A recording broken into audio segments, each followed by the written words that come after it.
말씀은 사도행전 8장 27절에서 40절까지의 말씀입니다. 사도행전 8장 27절에서 40절, 우리 신약성경으로 201면에 있습니다. 이 말씀을 읽어드리겠습니다. 일어나 가서 보니 에디오피아 사람 곧 에디오피아 여왕 간다게의 모든 국고를 맡은 관리인 네시가 예배하러 예루살렘에 왔다가 돌아가는데 수레를 타고 선지자 이사야의 글을 읽더라. 성령이 빌립더로 이르시되 이 수레로 가까이 나아가라 하시거늘 빌립이 달려가서 선지자 이사야의 글 읽는 것을 듣고 말하되 읽는 것을 깨닫느냐 대답하되 지도해 주는 사람이 없으니 오직 깨달을 수 있느냐 하고 빌립을 청하여 수레에 올라 같이 앉으라 하니라. 읽는 성경 구절은 이것이니 일러스되 그가 도살자에게로 가는 양과 같이 끌려갔고 털 깎는 자 앞에 있는 어린 양이 조용함과 같이 그의 입을 열지 아니하였도다. 그가 권력을 당했을 때 공정한 재판도 받지 못하였으니 누가 그의 세대를 말하리요. 그의 생명이 땅에서 빼앗김이로다 하였거늘 그 내시가 빌립에게 말하되 청컨대 내가 묻노니 선지자가 이 말한 것이 누구를 가리킴이냐 자기를 가리킴이냐 타인을 가리킴이냐. 빌립이 입을 열어 이 글에서 시작하여 예수를 가르쳐 복음을 전하니 길 가다가 물 있는 곳에 이르러 그 내시가 말하되 보라 물이 있으니 내가 세례를 받으면 무슨 거리낌이 있느냐. 이에 명하여 수레를 멈추고 빌립과 내시가 둘 다 물에 내려가 빌립이 세례를 베풀고 둘이 물에서 올라올새 주의 영이 빌립을 이끌어 간지라. 내시는 기쁘게 길을 가므로 그를 다시 보지 못하니라. 빌립은 아소도에 나타나 여러 성을 지나다니며 복음을 전하고 가이사랴에 이르니라. 아멘. 빌립은 사마리아 성에서 교회를 개척한 거죠. 그리고 교회를 크게 부흥시켰습니다. 큰 교회 목사님이 되어진 거죠. 그런데 하나님의 사자가 빌립에게 나타나셔가지고 어디로 가라고요? 광야로 가라. 사람이 없는 그 광야로 가라. 어떻게 보면 너무나 황당하고 말이 안 되는 그런 명령을 빌립에게 내렸습니다. 그런데 빌립은 어때요? 두말하지 않고요. 광야로 갔어요. 하나님께서 광야로 가기 이전에 빌립에게 네가 왜 광야를 가야 되는지, 내가 왜 너를 보내는지 이유를 알려주지 않았습니다. 깜깜이에요. 그렇죠? 아무것도 모르는데 성공한 목회자 빌립에게 이거 다 버리고 포기하고 이제 광야로 가. 이렇게 빌립에게 이야기했을 때 빌립은요 그냥 그 말씀 가운데 순종하며 갔습니다. 어떻게 그렇게 할 수 있을까요? 바로 아브라함의 믿음을 따라 살았기 때문에 그렇습니다. 아브라함은 무엇을 믿었죠? 하나님을 믿으니 이를 그의 의로 여기시고, 우리의 믿음의 핵심은요 하나님을 믿는 겁니다. 하나님께서 우리 가운데 주시는 말씀은요 때로 우리가 이해하기 어려운 명령이 있고요 때로 받아들이기 어려운 명령이 있습니다. 그럼에도 불구하고 우리는 하나님을 믿으니까 그 말씀 가운데 순종하는 겁니다. 원수를 사랑하라, 이해할 수 있습니까? 그 나쁜 놈인데 하나님 내가 왜 그 나쁜 놈을 사랑해야 됩니까? 이해할 수 없지만 그것이 하나님의 명령이기 때문에 그 명령을 따르는 것, 이것이 바로 성도들의 믿음이 되어지는 거죠. 하나님께서는 정말 좋으신 분이고 나를 사랑하시는 분이기 때문에 나에게 뭐예요? 가장 좋은 것을 늘 주신다. 나에게 유익되어지는 것을 주신다. 이 믿음이 있으면요 때로 하나님의 말씀이 설명해 주지 않아도, 그 말씀이 이해가 가지 않아도 하나님이 말씀하셨으면 그 말씀에 순종하며 가야지. 그 믿음이요 빌립 가운데 있었고요. 그 믿음이 또 우리의 믿음이 되어야 할 줄로 믿습니다. 욥의 고백과도 같은 거죠. 주신 분도 하나님이시니까 그것을 가져가실 분도 누구예요? 하나님이신 거죠. 빌립이 그 사마리아 성에서 그의 능력으로 교회를 부흥시킨 게 아니잖아요. 하나님의 능력입니다. 그렇기 때문에 하나님께서 빌립으로 하여금 내버려 두고 가라 하실 때 가기만 하면 되는 겁니다. 내가 했는데요, 내가 싸운 건데, 이렇게 이야기할 것이 없는 거죠. 하나님께서 무슨 이유인지 모르지만 결국 유익하기 때문에 나로 하여금 여기를 떠나라고 명령하신다. 이 사실만을 믿고 빌립은요 사마리아 성에서 광야를 향해서 발걸음을 옮겼습니다. 그런데 아무도 없는 그 광야에서 빌립이 누구를 만나요? 오늘 본문에 나와 있는 것처럼 에디오피아 여왕 간다게의 국고를 맡은 그런 이 넷이죠. 어떻게 보면 내무부 장관이네, 재정부 장관인가? 그죠? 재정부 장관. 그러니까 재정을 맡고 있는 그 나라에서 가장 핵심적인 에디오피아의 관리를 만나게 되어지는 겁니다. 이 내시는 왜 그 광야에 있었죠?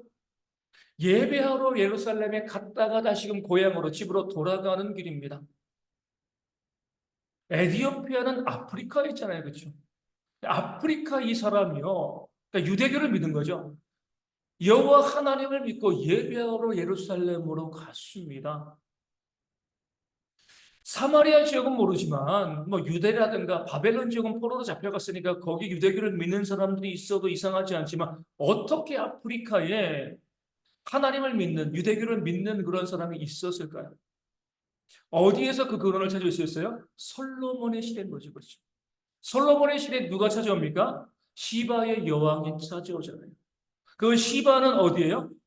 아라비아 반도 맨 끝에 있는 지금의 예멘입니다, 예멘. 아프리카랑 떨어졌죠.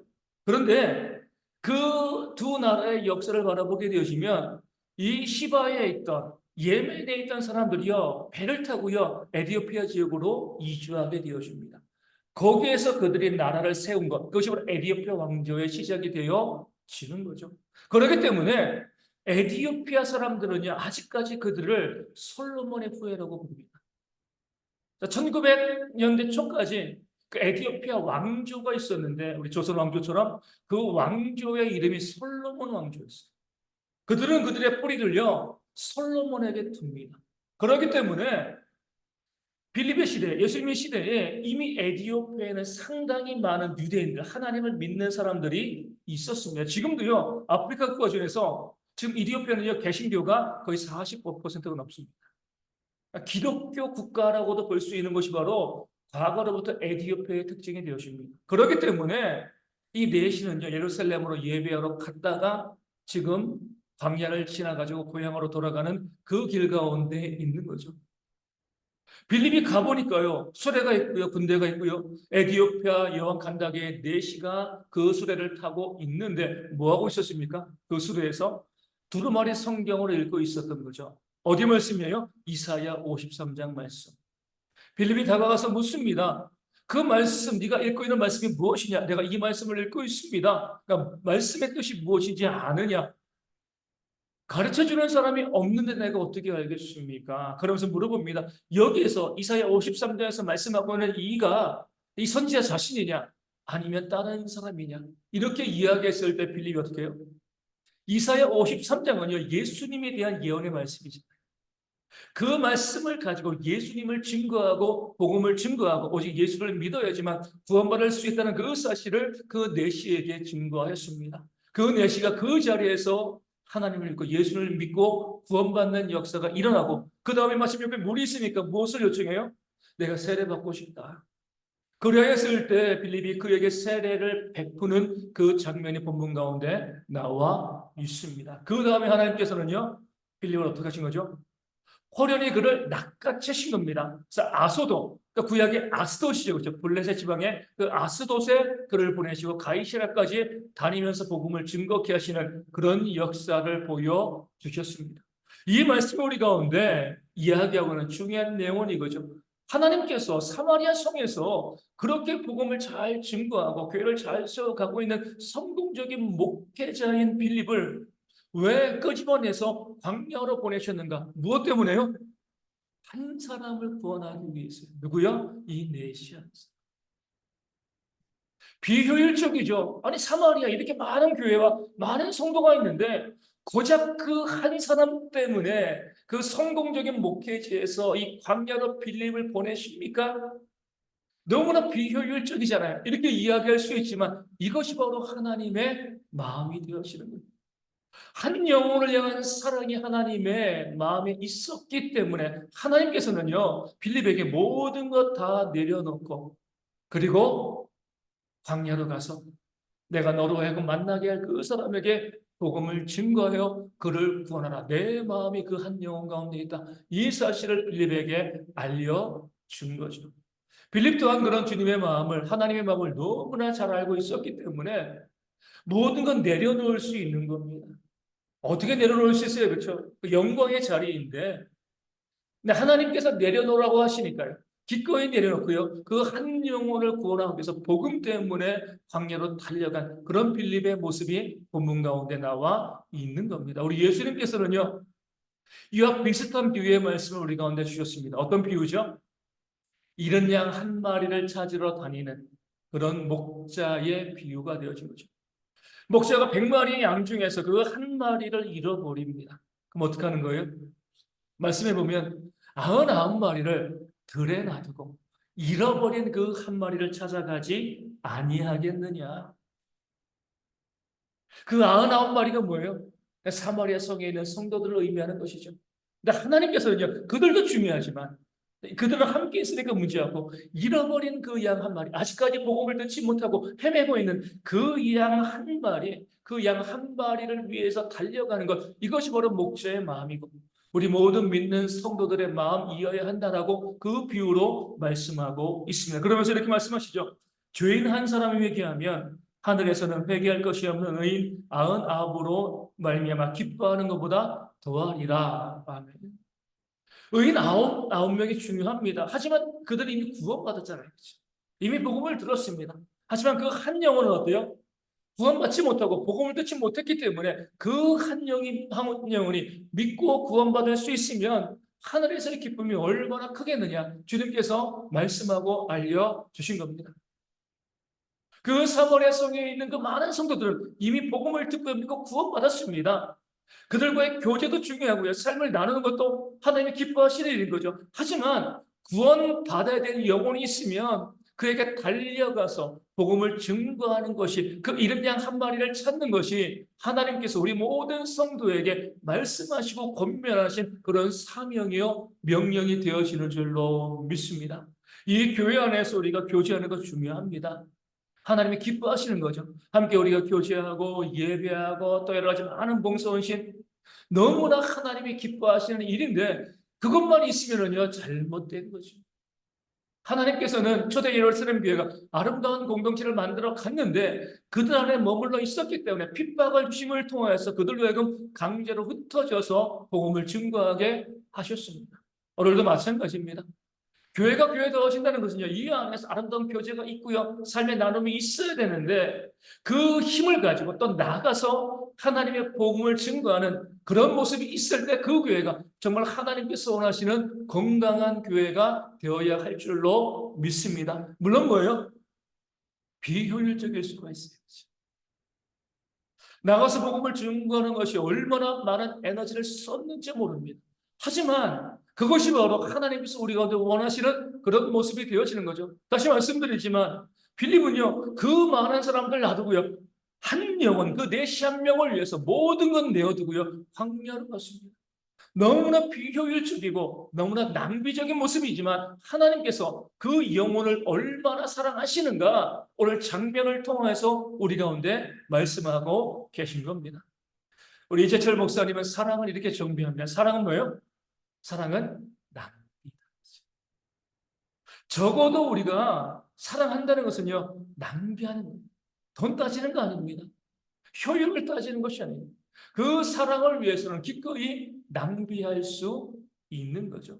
예전에 말씀드렸잖아요. 제가 알고 있는 그 자매가 남자친구는 포항에 있고 자기는 서울에 있을 때 그 남자친구가 일 끝나면 차 몰고 서울까지 와서 잠시 보고 다시 또 일하러 가고 왕복 한 8시간 넘잖아요. 그렇죠?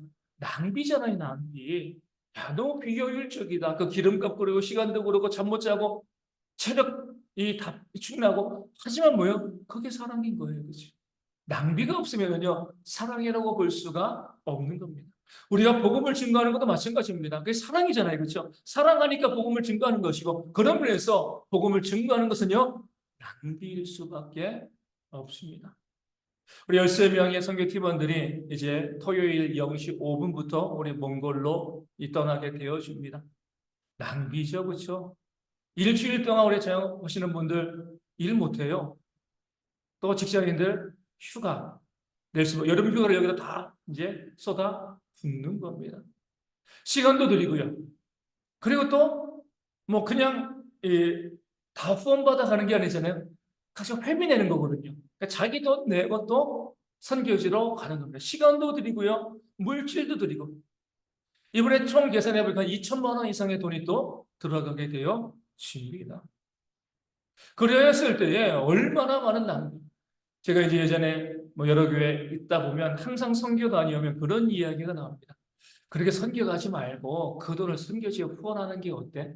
이게 더 효율적이지 않을까? 이렇게 말씀하시는 분들도 상당히 많이 있습니다.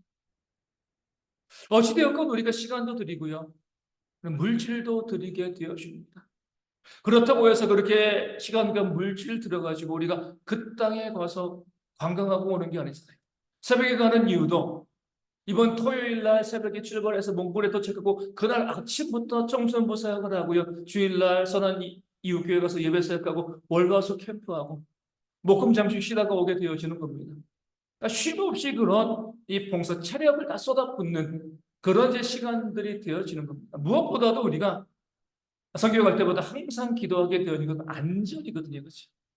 안전.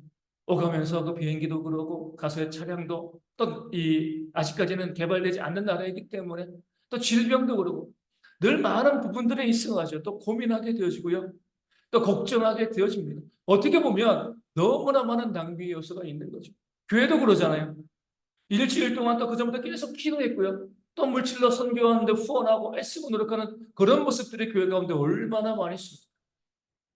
근데 가서 우리가 감당해야 될 그 몫을 보면 어떻게 보면 어때요?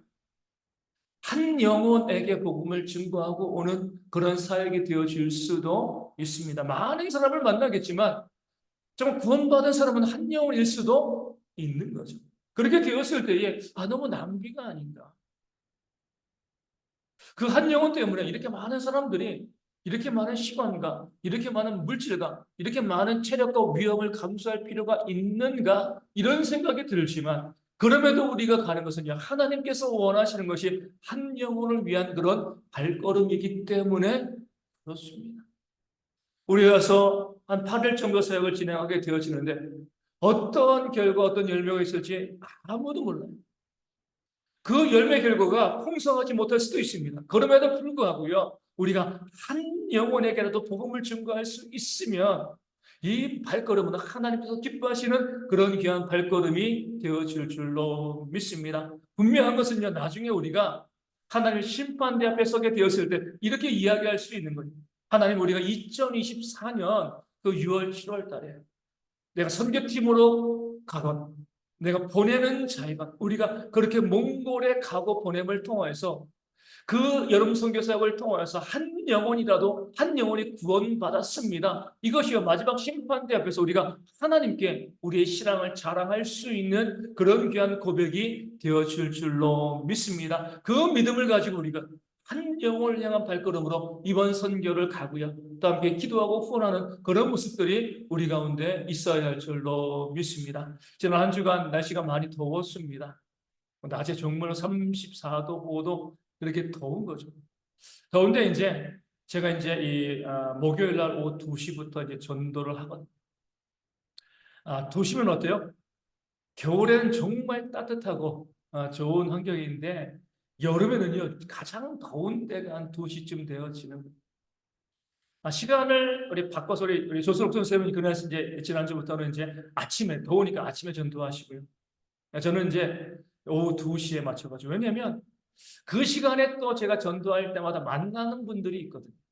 그렇기 때문에 그 시간이 뜨겁고 그래도 이제 그 시간에 가서 이제 복음을 증거하고 전도하게 되어집니다. 물론 이제 그늘에 숨어가지고 있다가 이제 오면은 이제 사람들 만나게 되어지는데 날이 뜨거우니까 2시에 다니는 사람들이 별로 없습니다.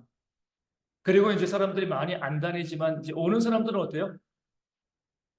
이게요 여름에 전도하기 제일 어려운 것 같아요. 왜냐면 사람들이 이 불쾌지수가 높아요. 여름 되어지면. 평상시는 전도용품 잘 받아주던 사람들이 많은데 날 뜨겁고 그러면 받는 거 싫어해요. 그러니까 누군가 와가지고 말 거는 것도 정말 싫어합니다.